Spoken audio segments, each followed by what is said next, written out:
లో ఆరాధనకి కూడా వచ్చిన ప్రతి ఒక్కరికి ప్రభువుని వందనాలు తెలియజేస్తున్నాను.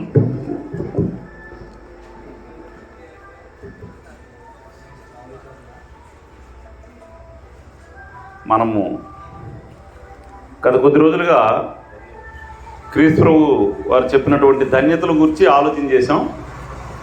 అయితే ఈరోజు దానికి సంబంధించిందే, ధన్యులుగా ఉండాలంటే, పరలోక రాజ్యంలో ప్రవేశించాలంటే మన ఆత్మీయ స్థితి ఎలా ఉండాలి, ఎలాంటి స్థితిలోకి మనం ఎదిగితే పరలోక రాజ్యంలోకి వెళ్ళగలమనే విషయాన్ని ఆలోచించేద్దాం. వచ్చేవారం ఇంకో ధన్యత గురించి ఆలోచించేద్దాం. ఈరోజు ఏంటంటే పరలోక రాజ్యం మనం వెళ్ళాలంటే మనము ఎలాంటి స్థితిలోకి, మన ఆత్మీయ స్థితి ఎలా ఉండాలన్నది ఆలోచించేద్దాం. మత్తయి సువార్త 18వ అధ్యాయం 3వ వచనం ఒకసారి చూసినట్లయితే, మత్తయి సువార్తలో 18వ అధ్యాయం 3వ వచనం.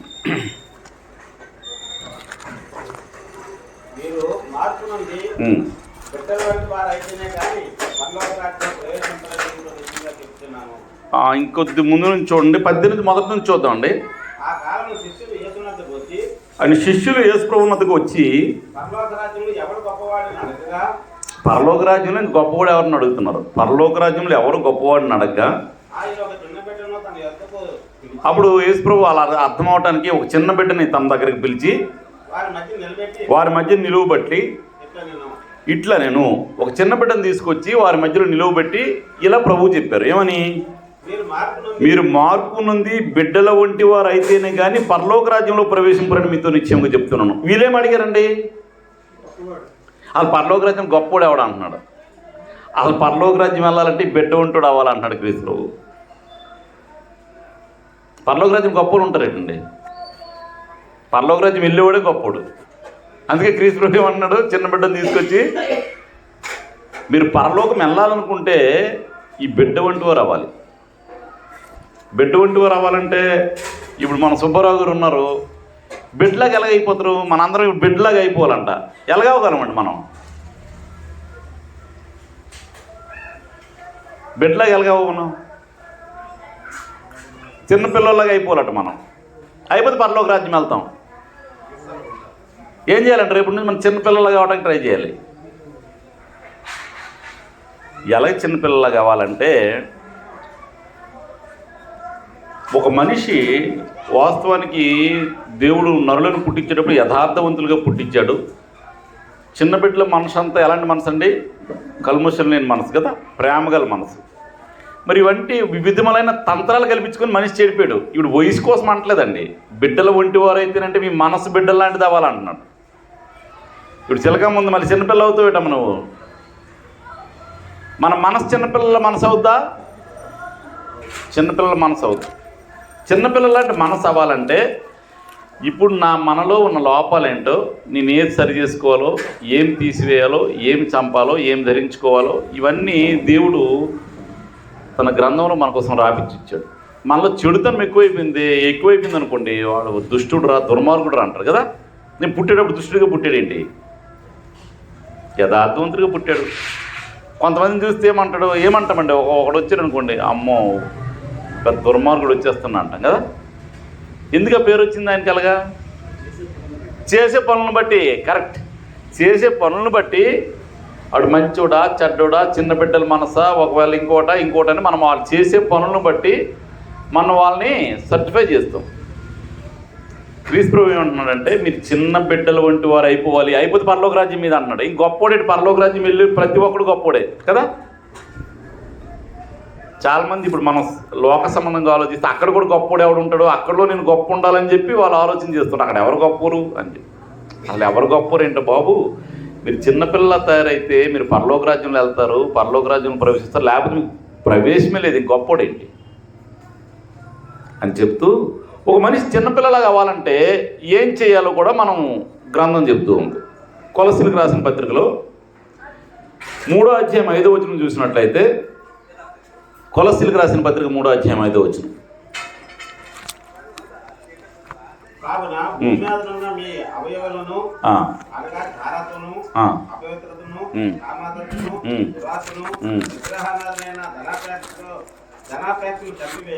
చంపేయాలంటున్నారండి. ఇప్పుడు ఒక మనిషి చిన్నపిల్లలు అవ్వాలంటే ఏం చేయాలి? వీటిని చంపేస్తే చిన్నపిల్లడు అవుతాడు, చిన్నపిల్లల లక్షణాలు వస్తాయట. ఏమేమి చంపమన్నాడు? జారత్వం. 2 అపవిత్రత. ఒక మనిషిలో జారత్వము అపవిత్రత ఉంది, అది విడిచిపెట్టాలంటే ఏం చేయాలి? తను తగ్గించుకోవాలి. కామాతృత, దురాశ. దురాశ లేని ఎవరు ఉన్నారండి? దురాశ, విగ్రహారాధన అయిన ధనాపేక్ష. దురాశ, ధనాపేక్ష. ధనాపేక్షను ఏమంటున్నాడంటే దేవుడు విగ్రహారాధన అంటున్నాడు. ఎందుకు విగ్రహారాధన అంటున్నాడు? విగ్రహారాధన ఎందుకు అంటున్నారంటే దేవుని దగ్గరికి వెళ్ళడానికి నీకు ఏది ఆటంకంగా ఉందో, ఏ ధనాపేక్ష కలిగి అది నీకు విగ్రహంలో కూర్చుందనమాట. కాబట్టి అది విగ్రహారాధన ధనాపేక్ష అంటున్నాడు.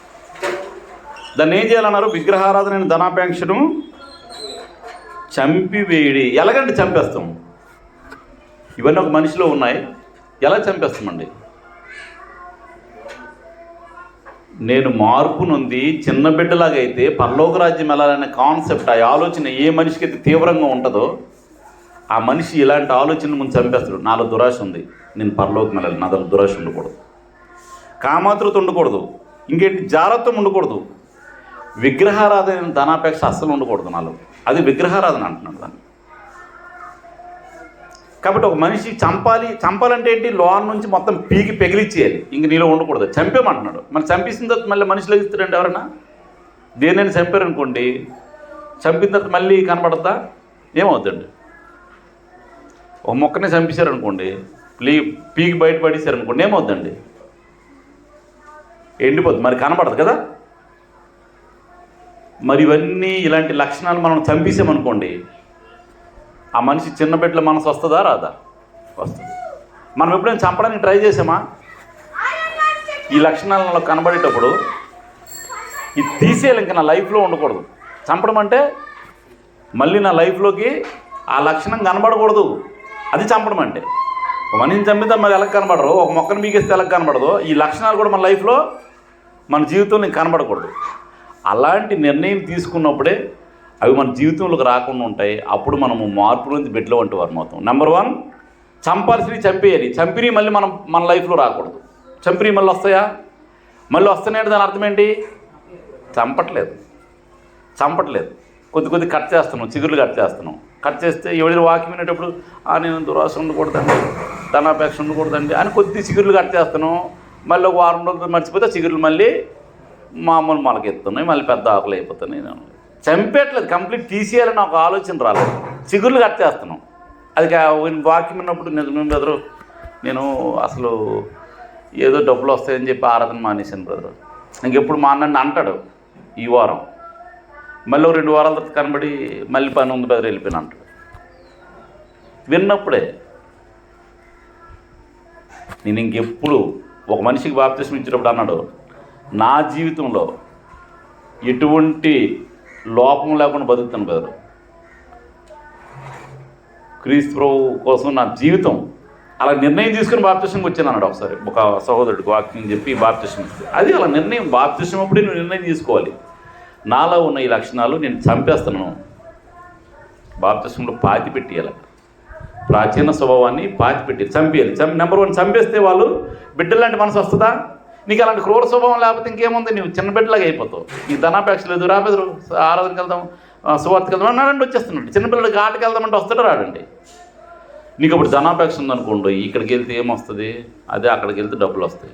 కాబట్టి ఇక్కడికి రాకూడదని ఒక ఆలోచన ఉంటుంది. నేను ధనాపేక్ష లేదనుకోండి, ప్రతి విషయంలో చిన్న బిడ్డలాగా దేవుని కార్యక్రమాలకి వెళ్ళిపోతాను. నెంబర్ 1 చంపేయాలి. నెంబర్ 2 ఏంటంటే అక్కడే 8వ వచ్చిన చదవండి. అక్కడే ఇప్పుడైతే మీరు పాపమును, అగ్రహమును, దుష్టత్వమును, దూషణ, నోటి మాట బూతులు అని వీటన్నిటిని విసర్జించండి. నెంబర్ 2 కోపము, ఆగ్రహము. కోపం అంటే ఏంటండి? కోపము ఆగ్రహం తేడా ఉందా? కోపము లెవెల్ దాటిపోయింది అనుకోండి, ఆగ్రహం వస్తుంది, దాన్ని ఆగ్రహం అంటాం. మనం కోపంతో ఉంటున్నాం, అప్పుడప్పుడు ఆగ్రహం. దుష్టత్వం, మనలో దుష్టత్వం ఉందని మనకు తెలుస్తుందో తెలియదండి? తెలుస్తుందా? ఏంటి అసలు అందుకే ఒక చోట అంటాడు, విశ్వాసం లేని దుష్ట హృదయం మీలో ఉందేమో ఒకసారి పరీక్షించుకోండి అంటాడు. విశ్వాసంగా వస్తున్నాను కానీ ఒక దుష్ట హృదయం ఉందేమో మీకు నువ్వు పరీక్షించుకో, తెలిసిపోద్ది నీకు. తెలుస్తుందో తెలీదా? కాబట్టి ఆగ్రహము, దుష్టత్వము, దూషణ. మాట్లాడితే దూషణ మాటలు వస్తాయి, చాలామందికి దూషణ మాటలు వస్తాయి. మీ నోట బూతులు కూడా వచ్చేస్తాయండి. మీ నోట బూతులు అవి రాకూడదు మనిషికి. మీ నోట బూతులు, వీటన్నిటిని ఏం చేయాలి? విసర్జించాలి. విసర్జించడం అనే పదాన్ని ఒక దగ్గర మనం వాడుతూ ఉంటాం ఎక్కువగా. విసర్జించడం అనే పదాన్ని ఎక్కువగా వాడుతూ ఉంటాం. ఎక్కడ వాడుతామండి మనం?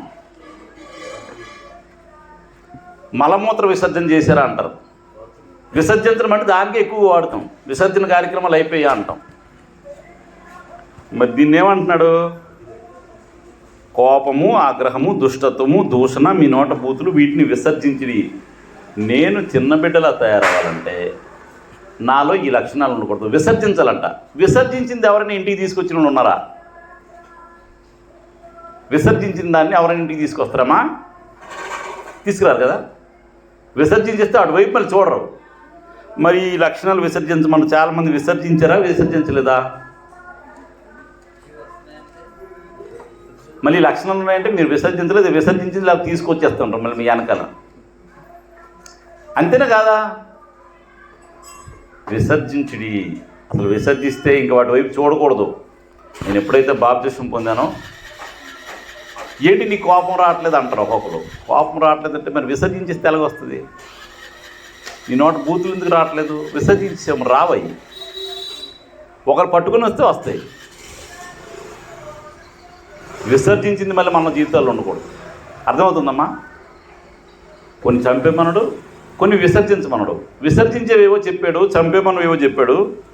అక్కడే కొలసీలకు రాసిన పత్రిక 3వ అధ్యాయంలో 12వ వచనంలో ఒకసారి చూసినట్లయితే దాని పక్కన 3:12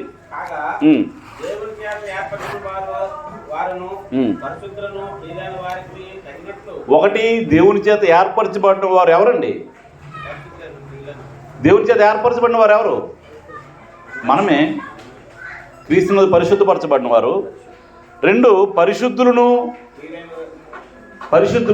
నెక్స్ట్ ప్రియులు. ఎవరైతే దేవుని చేత ఏర్పరచబడిన పరిశుద్ధులు ఉన్నారో వారు దేవునికి ప్రియులు అనమాట. ప్రియులైన వారికి తగినట్లు, వారికి ఏది తగ్గుద్దో అలా బ్రతకాలి. ఎలాగా? వారు తగినట్లుగా జాలిగల మనస్సు. ఏంటి? జాలిగల మనస్సు. మనలో ఎంతమందికి జాలి ఉందండి? ఒకసారి చేయలేదండి. శ్రీనివాసరావు చేయలేచ్చారు, చెప్పడం వాడు చిలకం చేయలేదండి. జాలిగల మనసు. ఎవరిని చూసినా బాధలో ఉండేవారిని చూస్తే కొద్దిగా కనికరం, జాలి కలగాలి. జాలి లేకుండా ఎవరు ఏడ్చినా, ఎవరు బాధపడినా నాకు ఏం జాలి లేదనుకోండి, వాళ్ళు పరిశుద్ధులు కాదు, ప్రియులు కాదు. దేవుని చేత ఏర్పరచబడేవారు అంతకథ కాదు, సాతాను సంబంధాలు. దీన్ని బట్టి అయితే నా అర్థం జాలిగల మనస్సును, దయాళత్వం, దయ కలిగిన మనస్సు, దయ ఉండే తత్వం, దయాళుత్వం, వినయం ఉండాలండి మనిషికి. ఒక క్రైస్తవుడు వినయం లేకుండా బతకూడదు. వినయం కలిగి ఉండాలి. ఏ పని చేయాలన్నా నా స్టేటస్ ఏంటి తెలుసా, నా ఇదేంటి, అసలు ఏం లేదు. వినయం కలిగి నీ దేవుని పని చేయటమే వినయం. నువ్వు ఒబే అవ్వాలి. దేవుని వాక్యానికి ఒబే అయి బతకాలి. నువ్వు దేవుని కార్యక్రమాలు అనేసరికి నువ్వు నీ వంతు నువ్వు చేయటమే. అది ఎందుకు చేయాలో చెప్తాను తర్వాత. వినయము, సాత్వికం అంటే మనము గత కొద్ది వారాల క్రితం మనం మాట్లాడుకున్నాం. సాత్వికం, దీర్ఘశాంతం. శాంతం వేరు, దీర్ఘశాంతం వేరు.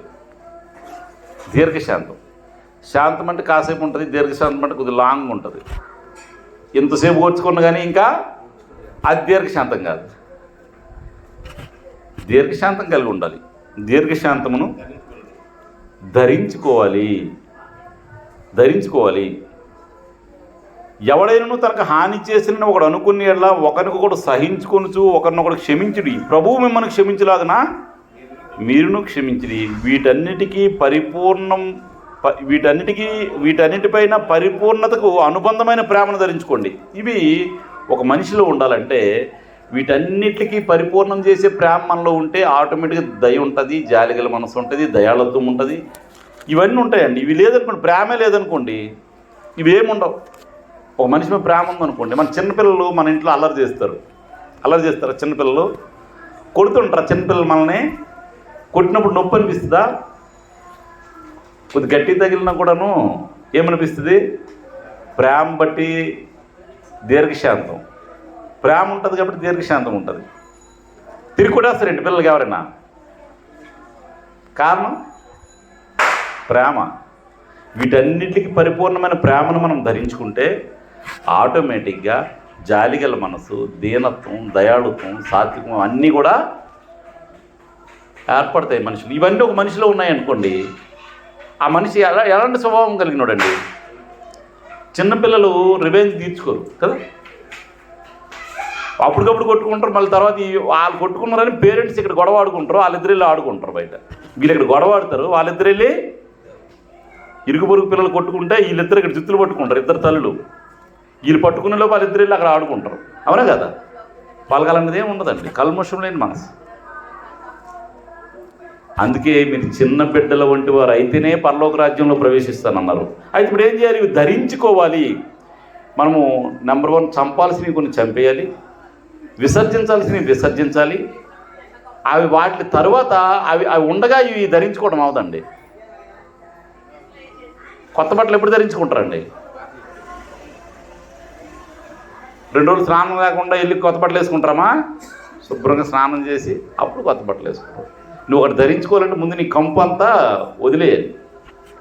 చంపాల్సినవి చంపాలి, విసర్జించాల్సినవి విసర్జించాలి. ఆ పైనప్పుడు ఇవి అవి ఉండగా నువ్వు ధరించుకోలేవు, ఇవి నీలోకి రావు, ప్రవేశించలేవు, నువ్వు అలాగా ప్రవర్తించలేవు. ఆగ్రహం ఉన్నోడు ప్రేమగా ప్రవర్తించగలడా? అక్కడ ముక్కోపు అనుకోండి, ఇంక ప్రేమ ఎక్కడ ఉంటుంది? నీ ఆగ్రహము, నీ కోపం అవన్నీ విసర్జించిన తర్వాత ఈ ప్రేమ, దయాళుత్వం ఇవన్నీ ధరించుకోవాలి. ఇవన్నీ ఒకటొక దానికి కనెక్ట్ అయి ఉంటాయి, లింక్ అయి ఉంటాయి. ధరించుకోవాలి. ధరించుకున్న తర్వాత ఇంకో చోట ఏమన్నానంటే, పేతురు రాసిన 2వ పత్రికలో 1వ అధ్యాయంలో 2 పేతురు 1వ అధ్యాయం 5 నుంచి 7 వచనాలు చదివితే, 2 పేతురు 1వ అధ్యాయం 5 నుంచి 7 వరకు అండి. 2 పేతురు, మొదటి పేతురేనా? 2 పేతురు చదవండి.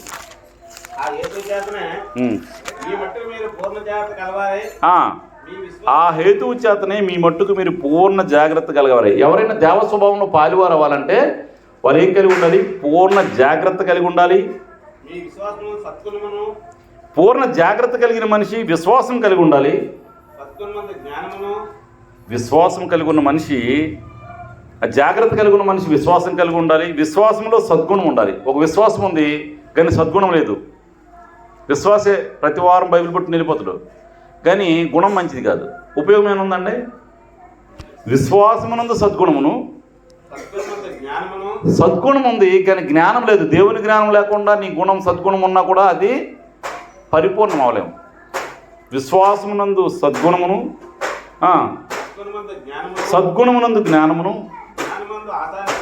ఒక మనిషికి జ్ఞానం ఉంది కానీ ఆశను నిగ్రహించుకోలేడు, దురాశ కలిగి ఉంటాడు. అప్పుడు జ్ఞానం దేనికైనా పనికి వస్తుందా?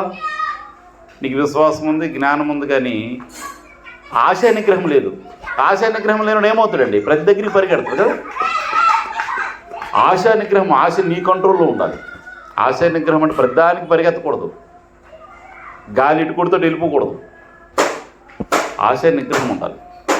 చెడు అంటే నాకు వద్దు అని చెప్పగలగాలి. మంచి అంటే పరిగెత్తాలి, దేవుని కార్యాలకు పరిగెత్తాలి, చెడు సహవాసానికి దూరంగా ఉండాలి. ఆశా నిగ్రహం. ఆశా నిగ్రహమును, ఆశా నిగ్రహంలో సహనం, సహనంలో భక్తి ఉండాలి. సహనం ఉండాలి, సహనంలో భక్తి కలిగిన సహనం ఉండాలి. సహనమందు భక్తిని, భక్తిలో సహోదర ప్రేమ ఉండాలి. సహోదర ప్రేమ లేదనుకోండి, సహోదరుని ద్వేషించేవాడు ఎవరండి? అంటే సహోదర ప్రేమ లేకపోతే ఇవన్నీ ఉన్న పనికిరావా? వీటితో పాటు సహోదర ప్రేమ కూడా ఉండాలి. ఒక సహోదరుని ద్వేషిస్తున్నావు అంటే నరహంతుడు. నీవు ఒకరు ఉన్నా కూడా నువ్వు నరహంతకుల జాబితాలోకి వెళ్తావు. సహోదర ప్రేమను, సహోదర ప్రేమ అంటే దయను సహోదర ప్రేమలో దయను, అమర్చుకోండి. సహోదర ప్రేమలో దయను అమర్చుకోండి. దయను అమర్చుకోండి. ఇవి మీకు కలిగి విస్తరించిన ఎడల ప్రభు అయిన యేసుక్రీస్తును కూర్చిన అనుభవ జ్ఞానంలో మిమ్మల్ని సోమరులైనను నిష్ఫలులైనను కాకుండా చేయను. ఇది దైవ స్వభావంలో పాలువారు అవ్వాలంటే ఈ గుణాలను మనము కలిగి ఉండాలి. ఒకదానికి ఇది ఒక హారంలాగా ధరించుకోవాలి, అమర్చుకోవాలన్నాడు. ఇవి అమర్చుకుంటే వాళ్ళ స్వభావం ఎలాగ ఉంటుందండి? చాలా ప్యూరిటీగా ఉంటుంది కదా, పరిశుద్ధంగా ఉంటుంది, ఎటువంటి కల్మషం లేని స్వభావం. కాబట్టి అలాంటి స్వభావం ధరించుకునే వాళ్ళే వెళ్తారు పరలోకం అని చెప్పడం జరిగింది. ఇదేంటి అమర్చుకోవాల్సిన తర్వాత తిమోతి రాసిన పత్రికలో 6:11 అంటాడు, దైవజనుడా నువ్వైతే వీటిని విసర్జించి దురాశను విసర్జించి ఏం చెప్పమంటున్నాడు? దైవజనుడా నువ్వైతే వీటిని విసర్జించి నీతిని భక్తిని, దైవజనుడా నీవైతే వీటిని విసర్జించి నీతిని భక్తిని విశ్వాసమును ప్రేమను, నీతిని భక్తిని విశ్వాసమును ప్రేమను ఓర్పును సాత్వికం ప్రయాసపడు. అవి సంపాదించుకోవాలట. అవి సంపాదించుకోవటానికి ఏం చేయాలి? ఊరికి వస్తాయి కదమ్మా, అలా నిలబడితే నాకు ఓర్పు సహనం ప్రేమ దయ అన్నీ వచ్చేస్తాయి కదా. ఏం చేయాలి? ప్రయాసపడాలి. నీ జీవితంలో నీకు ఎదురైన అనుభవాల్లో నిన్నెవరు బాధ పెడితే సహించుకోవాలి. నీ మీద ఎవరైనా ద్వేషం ఉంటే అలా ప్రేమ చూపించాలి. ఇవన్నీ ఏం చేయాలి? ప్రాక్టీస్ చేయాలి. ప్రాక్టీస్ చేయకుండా వచ్చేవి ఏమీ లేవండి దీనిలో. దానికి ముందు దురాశ కోసం చెప్తూ మీరైతే వీటిని విసర్జించి ప్రేమను నీతిని భక్తిని విశ్వాసమును, నీతి దేవుడి నీతి సంపాదించుకోవాలి. నీతి సంపాదించుకోవడం అంటే మాటలండి, ఊరికి వస్తుంది నీతి. నీ గురించి ఇంకొక మనిషి సాక్ష్యం చెప్పాలి. ఏమని? ఆ బ్రదర్ అలా చేయడండి చెప్పగలం మనం. ఎవరి గురించైనా ఆ బ్రదర్ అలాగ అండండి అని చెప్పగలగాలి మనం. నీతిని భక్తి అంటే ఈరోజు సాయంకాలం అయింది 6 గంటలు, ఆ బ్రదర్ వస్తారో రారో నాకు ఇంకా అలా ఉండకూడదు. వస్తారండి, ఖచ్చితంగా వస్తారు. ఆ బ్రదర్ భక్తి నాకు తెలుసు కాబట్టి మనకి కన్ఫర్మ్ చేయగలగాలమ్మా. నీ గురించి చూసేవాళ్ళు సాక్ష్యం ఇవ్వాలి. సాక్ష్యం అంటే ఏంటి? ఖచ్చితంగా చేస్తారని ఒక నమ్మకం ఉండాలి. నేను అక్కడ కార్యక్రమంకి వెళ్తానంటే ఆ బ్రదర్ పిలిచి వస్తాడని నమ్మకం నాకు ఉండాలి. అది మంచి కార్యక్రమం, ఆ బ్రదర్ పిలిచి వస్తాడని నమ్మకం ఉండాలి. వస్తాడో రాడు. నువ్వేం సంపాదించుకున్నావా? సంపాదించుకోవడానికి ప్రయాసపడాలి. ప్రయాసపడకుండా నాకు చాలా ఇంపార్టెంట్ పని ఉంది, డబ్బులు వచ్చే పని ఉంది, నేను వదులుకొని రాగలగాలి. నాకు కొద్ది నీరసంగా ఉంది, లెగిసి రాగలగాలి. ఆ ప్రయాస నీలో కనబడితే కానీ ఈ ఊరికినే రావు. వస్తాయి ఆ ఊరికినా? ప్రయాసపడాలి. ప్రయాసతో నువ్వు అలవర్చుకుంటే పరలోక రాజ్యం ఏమైనా ఊరికి వస్తుందా? పరలోక రాజ్యం అంటే ఇంకా ప్రతి ఒక్కరికి పరలోక రాజ్యం ఇచ్చేస్తాడమ్మ దేవుడు. చిన్న బిడ్డలాగా అయిపోతే ఇచ్చేస్తాను అంటున్నాడు. చిన్న బిడ్డలా కావాలంటే ఇవన్నీ ఏవి చంపాలో, ఏవి విసర్జించాలో, ఏవి ధరించుకోవాలో, ఏవి అమర్చుకోవాలో,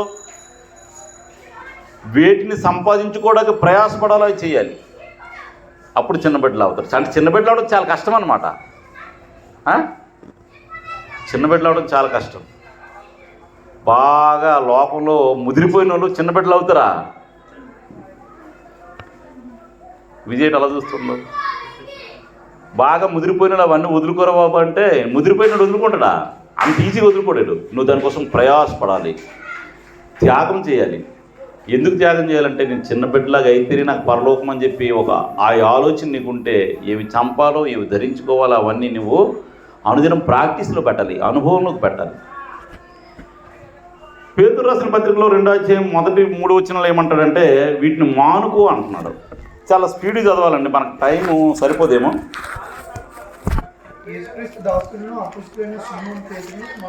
పేతురు రాసిన మొదటి పత్రిక 2వ అధ్యాయం 1-3 వచనాలు. 1 పేతురు 2వ అధ్యాయం 1-3 వచనాలు. నిజంగా ప్రభు దయాళుడని ఎవరైనా రుచి చూచారండి? నేను పాపనై ఉంటే ఆయన నా కోసం ప్రాణం పెట్టమేంటి? దయాళుడు కాదా? ఆ దయ మనకు అర్థం కాలేదా? ఆయన ప్రేమ మనకు అర్థం కాలేదా? పాపుల కోసం ఆయన ప్రాణం పెట్టాడు. నీతిమంతుని కొరకు ఒకడు మరణించుట దుర్లభం. మన రోమిలికి రాసిన పత్రికలో ఉంటుంది. మంచివారి కొరకు ఒకడు మరణింప తెగింప వచ్చిన కానీ ఆయన పాపులుగా ఉండగానే భక్తిహీనుల కొరకు యుక్తకాలంలో ఆయన చనిపోయాడు. భక్తిహీనులమైన మన కోసం యుక్తకాలంలో మంచి యవ్వనంలో మన కోసం చనిపోయాడంటే ఎంత దయాళుడు అండి ఆయన. ఒకవేళ దయాళుడు అనే విషయం మనకు అర్థమైతే, రుచి చూస్తే, నీకు ఆ టేస్ట్ నిజంగా నువ్వు చవి చూస్తే, నువ్వు అనుభవిస్తే, నీకు అర్థమైతే ప్రభువు దయాళుడని మీరు రుచి చూచి ఉన్న సమస్తమైన దుష్టత్వం ఇక్కడ మీరు చదవబడిన ప్రతి దానిలో ఇదే ఉంటుంది చూడండి. సమస్తమైన దుష్టత్వం అంటే మనలో నేను అలా చేయను బ్రదరు కానీ ఇలా చేస్తాడట. ఒకడు డైరెక్ట్గా ఏం చేయడు కానీ కుయుక్తి పని ఇంకొకటి చేసి చెప్పి వీడు కొట్టడు, ఇంకోటి చేసి కొట్టిస్తాడు. అదేంటండి అది దుష్టత్వం కాదా?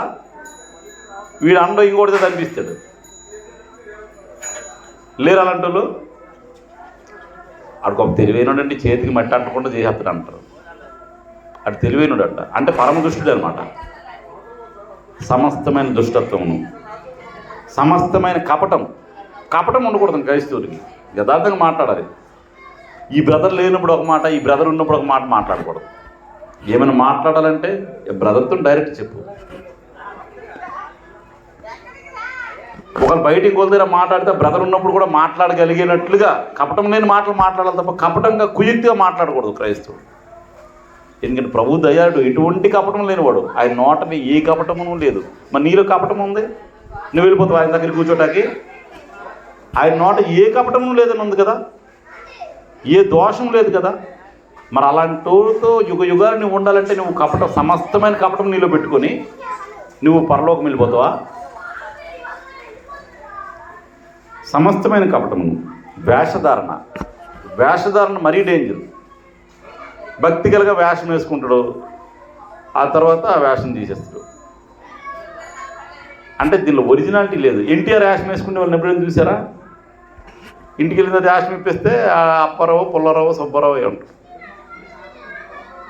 ఇక్కడ ఈ యాసం, అక్కడికి వస్తే ఆ యాసం. అంటే ఒరిజినల్ కాదనమాట.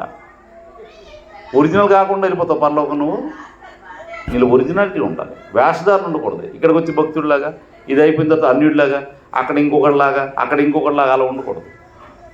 ఎక్కడికి వెళ్ళినా ప్రతి చోట నీ పక్షముగా ప్రభువా నేనుండున్నట్లు, ఎక్కడికి వెళ్ళినా నీ పక్షంగా నీ బిడ్డగానే ఉంటా. వేషధారణ లేని జీవితం అది. అన్యుడిలాగా, ఇంకొకరి దగ్గర ఇంకొకలాగా అలా కాదు. ఎక్కడికి వెళ్ళి నువ్వు ప్రభువు బిడ్డని వాళ్ళకి తెలియాలి. నిన్ను చూసి వాళ్ళు భయపడాలి. ఆయన వస్తుంటారని మాట్లాడకూడదు అనాలి.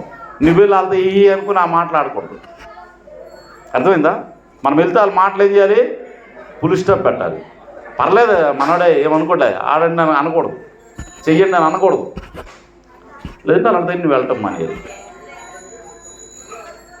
దుష్టుల ఆలోచన చెప్పుకుని నడవక, పాపుల మార్గం నిలువక, అపహాస్కులు చోట కూర్చుండక, యెహోవా ధర్మశాస్త్రం ముందు దివారాత్రము ధ్యానించేవాడు అలా ఉండాలి. ప్రతి చోట నువ్వు అడ్జస్ట్ అవ్వకూడదు.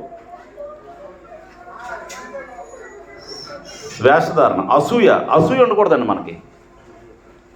మంచి పని చేసినా కూడా అసూయ పడేవాళ్ళు ఉన్నారు తెలుసా? బాగా పాట పాడితే అసూయ పడేవాళ్ళు ఉన్నారు. బాగా పాడేస్తున్నారు. అసూయ కంటే ఎక్కువ పేరు ఉడికిపోతుంది అనమాట. అసూయ ఉండకూడదు. సమస్తమైన దూషణ మాటలు ఉంటాయి. లేనప్పుడు దూషణ మాటలు మాట్లాడుతూ, ఉన్నప్పుడు వందనాలు బెదరు అంటాడు. అది కరెక్ట్ కాదు. యథార్థత లేని మాటలు ఉండకూడదు. యథార్థంగా మాట్లాడాలి. సమస్తమైన దూషణ మాటలు మాని క్రొత్తగా జన్మించిన శిశువులను పోలిన వారై నిర్మలమైన వాక్యమును అను పాలన రక్షణ విషయంలో ఎదుగు నిమిత్తం ఆ పాలను ఆపేక్షించి, ఏ పాలని?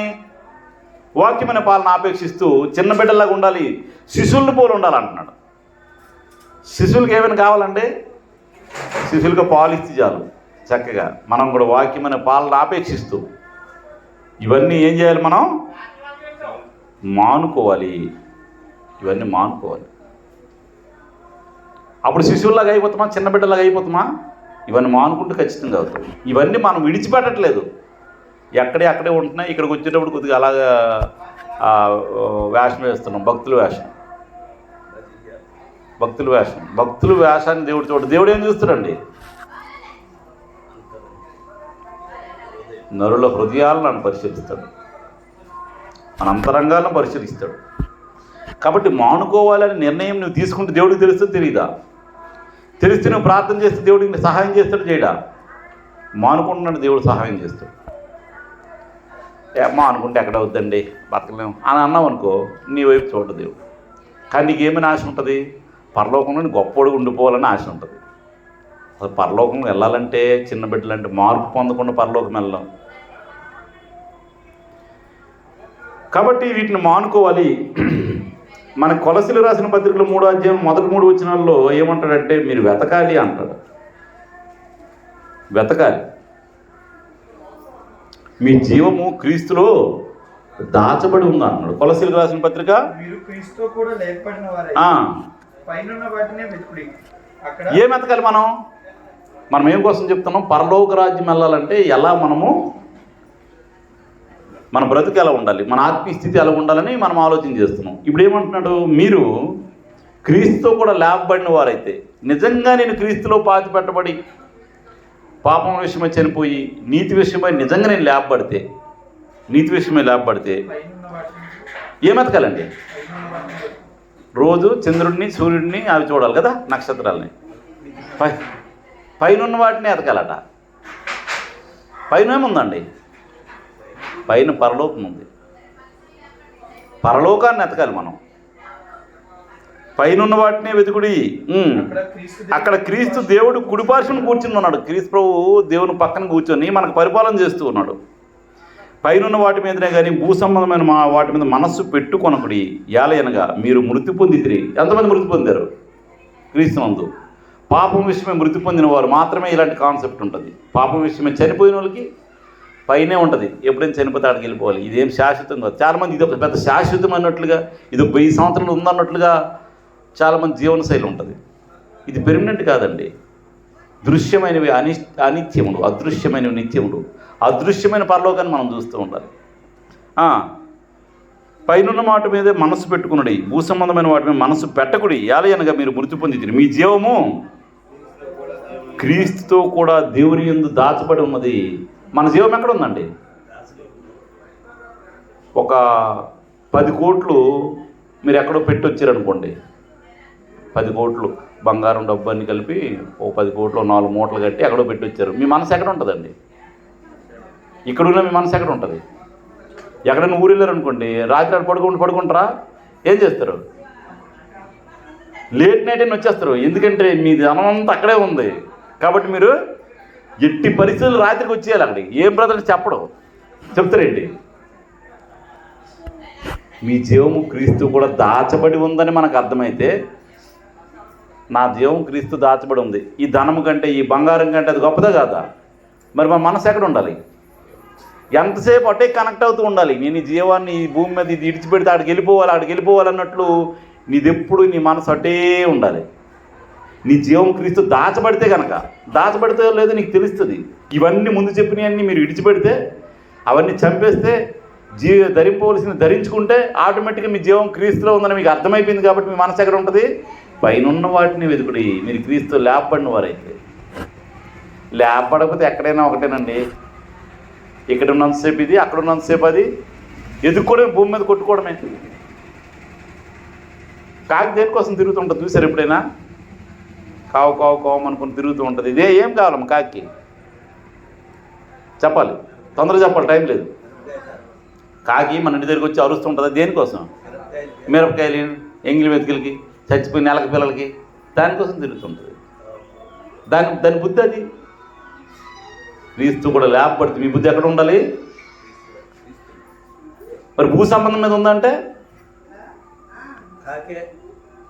బుద్ధి మారలేదు అన్నమాట. నీ జీవం క్రీస్తులో దాచబడి ఉందని నీకు అర్థం కాలేదు. నువ్వు ఇంకా పాపం విషయంలో చనిపోయిన సంగతి నీకు అర్థం కాలేదు. చనిపోలేదు అని అర్థం.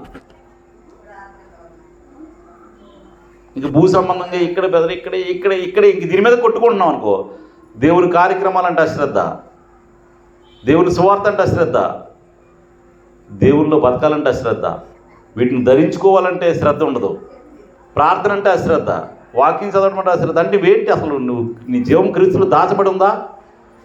నువ్వు పైకి వెళ్ళాలని ఆలోచన ఉందా నీకు? పొని లేదు ఇక్కడేమో నీకు శాశ్వతమా? పొని లేదనుకో నీకు, పొని ఇదేమైనా శాశ్వతమా? శాశ్వతమా? ఇది శాశ్వతం కాదు కదా. చోడవరం నుంచి మనకు ఒక ఆమె వచ్చేవాళ్ళు, సువార్తమ్మ తెలుసమ్మా? సువార్తమ్మని ఒకరు వచ్చేవాళ్ళు. ఆ పాపమ్మ మౌనిక అని మనం ఆమె డెలివరీ కోసం ప్రార్థన చేసాం. మొన్న సడన్గా చనిపోయారట. జస్ట్ ఒక వారం రోజులు కొద్దిగా బాగోలేదంటే హాస్పిటల్ తీసుకెళ్ళి చనిపోయారు. ఆవిడ చనిపోవలసిన మనిషి కాదు కదమ్మా.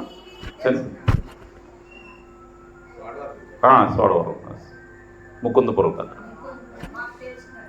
మనము ఎప్పుడు ఎక్కడ ఎలా ఎందుకు చనిపోతామో తెలియని బతుకులు మనవి. అంతలో కనబడి అంతలో మాయమైపోయే ఆవిరి లాంటి బతుకులు మనవి అని చెప్పుకుంటాం మనం. కానీ మన జీవనశైలికి వచ్చేసరికి దేవుని వాక్యం చదవాలి, ఆ పాలన అపేక్షించాలి, బలమైన ఆహారాన్ని స్వీకరించాలి, నేను ఇంకా దేవునిలో బలపడాలి, చిన్నపిల్లలాంటి మనసు ధరించుకొని నేను పరలోకం వెళ్ళిపోవాలని. ఎప్పుడు నాకు పరలోకం ఆలోచన ఉందని. నీ పని చేసుకున్నా నీకు పరలోకం ఆలోచన, నువ్వు డ్యూటీ చేసినా పరలోకం ఆలోచన, నువ్వేం చేసినా ఆ పరలోకం మీదే మైండ్ పెట్టాలి. ఎందుకంటే నీ జీవము క్రీస్తుతో కూడా అక్కడ దాచబడి ఉంది. నీ బంగారం డబ్బు ఎక్కడైనా ఉంటే నీకు ఎలాగైతే నీ మైండ్ అంతా అక్కడ ఉంటుందో, నీ జీవం నా జీవం క్రీస్తులో ఉంది. సో నేను అక్కడికి వెళ్ళిపోవాలి కాబట్టి నా మైండ్ ఎప్పుడు ఎక్కడ ఉండాలి? అక్కడే ఉండాలి.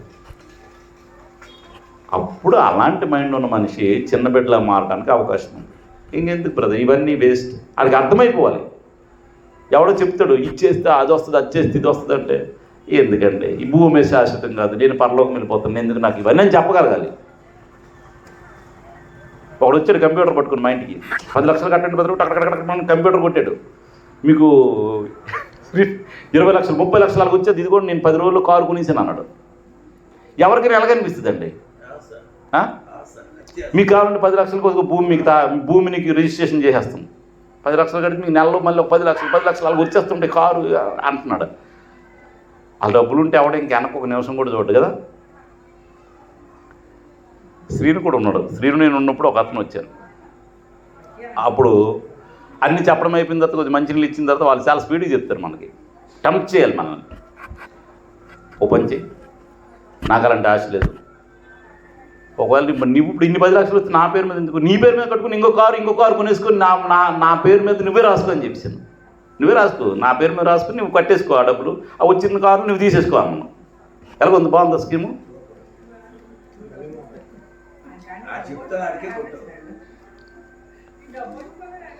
తీసేసుకో. ఇప్పుడు నీకు అంత డబ్బులు వచ్చేస్తే నువ్వు నా దగ్గరికి ఎందుకు వస్తావు నన్ను కట్టమని? నా పేరు మీద కట్టే. 10 లక్షలు వచ్చిందని నువ్వు ఇంకో కారు కొనేసుకో, ఇంక నువ్వు ఎంజాయ్ చేయి, వెళ్ళిపోవాలి. పరలోకంలో దాచబడి ఉంటే నీకు పరలోకం వెళ్ళిపోవాలంటే ఇక్కడ ఇంక అన్నిట్లో నీ బుర్ర పెట్టేయకూడదు, కనబడ్డ ప్రతిదాన్ని ఏలు పెట్టేయకూడదు. అర్థమైంది బ్రదర్? ఇవి లైఫ్లో జరిగినవండి. ఇదే ఊరికి నేను చెప్పట్లా, రియల్గా ప్రత్యక్ష సాక్షి.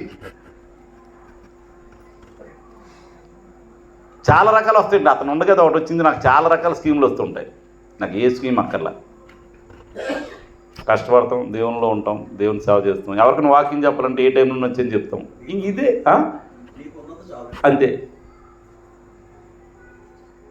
అలాంటి ఆలోచన ఉండాలి. అలాంటి ఆలోచన ఎప్పుడు వస్తుంది? నీ జీవం క్రీస్తు దాచబడి ఉందని నీకు అర్థమైతే, ఆ జీవం మీద నీకు నిరీక్షణ ఉంటే, అక్కడికి వెళ్ళాలని ఆకాంక్ష ఉంటే అప్పుడు అలాంటి ఆలోచన వస్తుంది. లేకపోతే రాదమ్మా, లేకపోతే రాదు. పునేం ధనం లేని వాళ్ళకి కానీ పేదోడికి కూడా ఇక్కడే కొట్టుకుందాం, ఇక్కడే ఏదో చేద్దామని ఉంటుంది తప్ప అక్కడికి వెళ్ళిపోవాలని ఆలోచన ఉండదు. మనకి సమయం సరిపోవట్లా. ఇప్పుడు ఏం చేయాలి? ఏం చదువుకున్నాం మనము? పైన వాటిని వెతకాలి. మీ జీవం క్రీస్తు దాచబడి ఉంది. అబ్రహాం యొక్క విశ్వాసాన్ని చూసినట్లయితే మనం రోమీలకు రాసిన పత్రికలో 4:16 ఉంటుంది. అది చదవద్దు మనం. అబ్రహాం యొక్క విశ్వాసం అక్కడ చెప్తూ హెబ్రీలకు రాసిన పత్రిక 11వ అధ్యాయంలో 13వ వచనం ఒకసారి చూద్దాం. హెబ్రీలకు రాసిన పత్రిక 11వ అధ్యాయం 13వ వచనం. వీరందరూ ఆ వాగ్దాన ఫలము అనుభవింపకపోయినను ఏం చేశారు? దూరం నుంచి చూసి వందనములు చేసి భూమి మీద ఒప్పుకొని విశ్వాసం గలవారే మృతునుంది.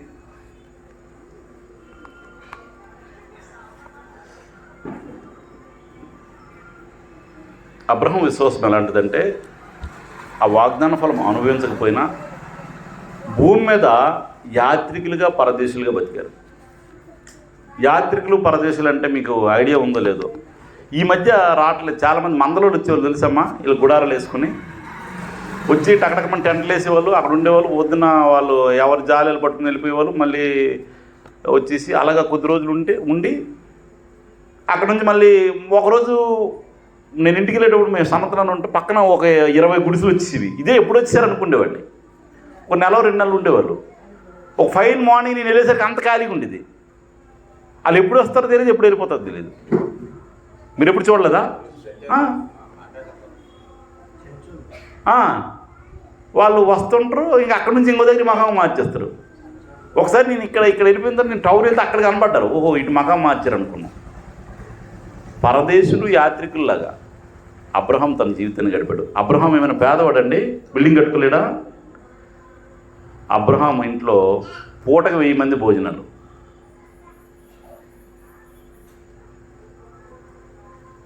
అతను చాలా ధనవంతుడు. కానీ ఈ భూమి శాశ్వతం కాదు, తనకు అర్థమైంది. అందుకే అబ్రహాం విశ్వాసులకు తండ్రి అయ్యాడు. కాబట్టి మనకు అది అర్థమైతే ఈ భూమి మీద యాత్రికులుగా పరదేశులుగా ఆ మైండ్తో మనం బతకగలం తప్ప అది అర్థం కాబట్టి మనం బతకలేము. కాబట్టి వందనాలు చేసి ఏం చేశాడు? పరదేశులుగా యాత్రికులుగా బతికాడు. ఆ వాగ్దానాన్ని అనుభవించకపోయినప్పటికీ కూడా. అందుకే మనకి ఆ ప్రకటన గ్రంథంలో ఏమైనా ఉంటుంది? 14:13లో ప్రభువునందు మృతులు ఒకళ్ళు ప్రభువులో ఉండి మృతి పొందితే మనం ధన్యులు. మనం మత్తయి సువార్త 5వ అధ్యాయంలో చాలా ధన్యతలు చూసుకున్నాం. ప్రకటన గ్రంథంలో అదే ఉంది. ప్రభువునందుండి అంటే ఆ విశ్వాసం గలవారయ్యుండి, ఆ నిరీక్షణ గలవారయ్యుండి, ఆ తత్వము గలవారయ్యుండి బ్రతుకుతూ ఎవరైనా చనిపోయారు అనుకోండి, వాళ్ళు ధన్యులు. అవేమి లేకుండా చనిపోతే వాళ్ళంత దురదృష్టంతో ఇంకొకరు ఉంటారు. అంతేనా దాని అర్థం? ప్రభువునందుండి మృతులు ధన్యులు. ప్రభువునందు లేకుండా ఏదో జీవితం గడిపేసామనుకో, వాళ్ళు చనిపోయారు అనుకో, వాళ్ళ పరిస్థితి ఎలా ఉంటుందండి? ధనవంతుడు చనిపోయాడు. ధనవంతుడు లాజరు గురించి మనకు తెలుసు. ధనవంతుడు ఏమనిపించాడు? లాజరు, ఇక్కడ యాతన పడుతున్నా, నీ చేతి వేలి కొనలోంచి నీటి చొక్కమంటాడు. ఎంత యాతనో! ఇంకా అది కొన్ని ఎన్ని రోజులు ఉంటుందండి? మరి అక్కడి నుంచి మళ్ళీ స్టెప్ మార్చడానికి అవుద్దా? పెర్మనెంట్ అండి అది, ఇంక శాశ్వతం. ఒక మనిషి బతికినప్పుడే నువ్వు అటెళ్లలో ఇటెళ్లలో నువ్వు ఆలోచన చేసుకోవాలి తప్ప ఒకసారి చనిపోతే నీకు పెర్మనెంట్ అది. ఇంకెప్పుడు అదే. దేవుని దగ్గరికి వెళ్ళిపోయి ఇంకో పరలోకం, నిత్యం పరలోకం. అక్కడికి వెళ్ళిపోతే నిత్యం నరకం. ఏదో ఒకటి ముందే ఇక్కడే డిసైడ్ చేసుకోవాలి. కాబట్టి గొప్పలు ఉండటం కాదు గొప్ప, అసలు పరలోకం వెళ్ళడానికి నువ్వు ఎలాగ మారాలన్నది నీకు ఇంపార్టెంట్. ఎలాగ మారితే పరలోకం వెళ్తావు, అది చాలా ఇంపార్టెంట్. కాబట్టి మనము అబ్రహాం లాంటి విశ్వాసాన్ని కలిగిన వారమే బ్రతకాలి. విశ్వాసం గలవారి మరణించినా మనం ధన్యులమే. క్రీస్తు స్వరూపం మనలో ఏర్పడాలి అంటున్నాడు గలతీయులకు రాసిన పత్రిక 4:19లో. మీలో క్రీస్తు స్వరూపం ఏర్పడే వరకు నాకు ప్రసవేదన కలుగుతుంది అంటున్నాడు. క్రీస్తు స్వరూపం మనలో ఏర్పడాలి. క్రీస్తు కలిగిన మనస్సు మనము సంపాదించుకోవాలి. క్రీస్తు కలిగిన మనస్సు మనం సంపాదించుకోవాలి. క్రీస్తు స్వరూపంలో మనం ఎదగవలసిన వారమై ఉన్నాం. అదే అక్కడే ఎఫెసీయులకు రాసిన పత్రిక 4వ అధ్యాయంలో మనకు ఉంటుంది. 4వ అధ్యాయము ఎన్నో వచనం? ఎఫెసీయులకు రాసిన పత్రిక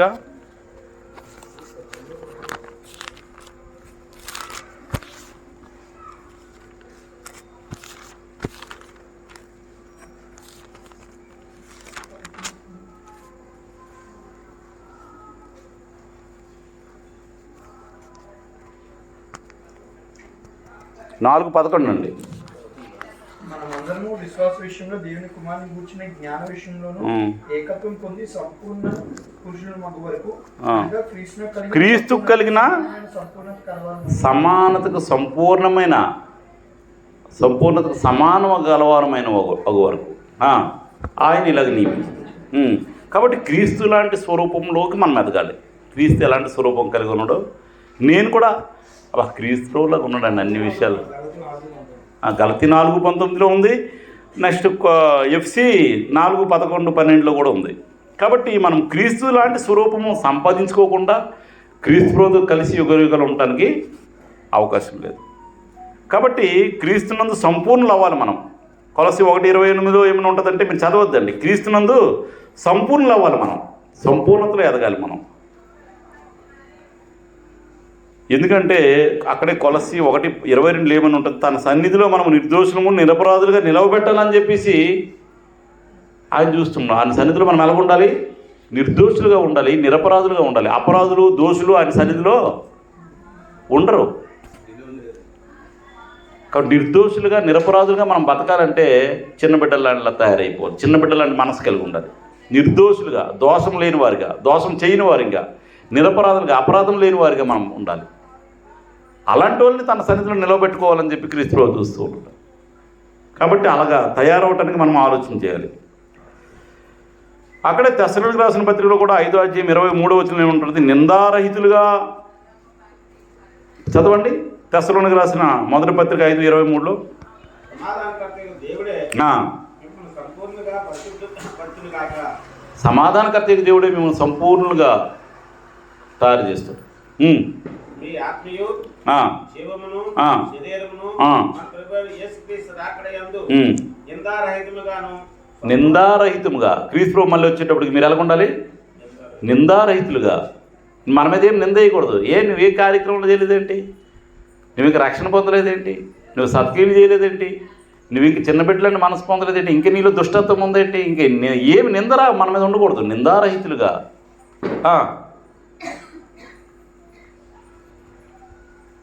నిందారహితులుగా నిందారహితంగా సంపూర్ణముగాను ఉండినట్లు కాపాడబడు. పూర్ణులుగా, నిందారహితులుగా, పూర్ణులుగా ఉండేటట్లుగా మనల్ని కాపాడునుగాక. అందుకే అపోస్తలుడైన పౌలు సాధించాడండి. ఇది అపోస్తలుడైన పౌలు సాధించాడు. అది చదువుకొని మనం ముగించుకున్నాం. తిమోతి రాసిన 2వ పత్రికలో 4:7-8 చూసినట్లయితే, తిమోతి రాసిన 2వ పత్రిక 4:7 అపోస్తలుడైన పౌలు అంటున్నాడు, తనకి ఆ జీవము క్రీస్తులో దాచబడి ఉందని అర్థమైపోయి తను ఎప్పుడైతే మార్పు చెందాడో, మార్పు చెందిన దగ్గర నుంచి మంచి పోరాటం పోరాడట్ల. ఎంతమంది మంచి పోరాటం పోరాడారమ్మా? మీరు లేచిన నుంచి దేవుని సువార్త వరకు చెప్తూ, దేవునిలో భక్తిగా బతుకుతూ, అన్యాయం చేయకుండా న్యాయంగా సత్క్రియలు చేస్తూ ఎంతమంది ఉన్నాం? మంచి పోరాటం అంటే అది. అసలు ఇంకా నిందేయడానికి అవకాశం లేదు. నేను క్రీస్తుని పోలు నడుచుకున్నాను, మీరు నన్ను పోలు నడుచుకుని అన్నంత స్థాయికి వెళ్ళిపోయాడు. మంచి పోరాటం పోరాడి తిని నా పరుగు కడముట్టించి తిని ఇంకా బోర్డర్ దగ్గరికి వెళ్ళిపోయాను. విశ్వాసం కాపాడుకుంటూ బతకాలి మనం. విశ్వాసం లేని బతుకు వేస్ట్. అన్నీ ఉన్నా క్రీస్తులో లేకపోతే అంతే. క్రీస్తులో సున్నా. ఎందుక బతుకు?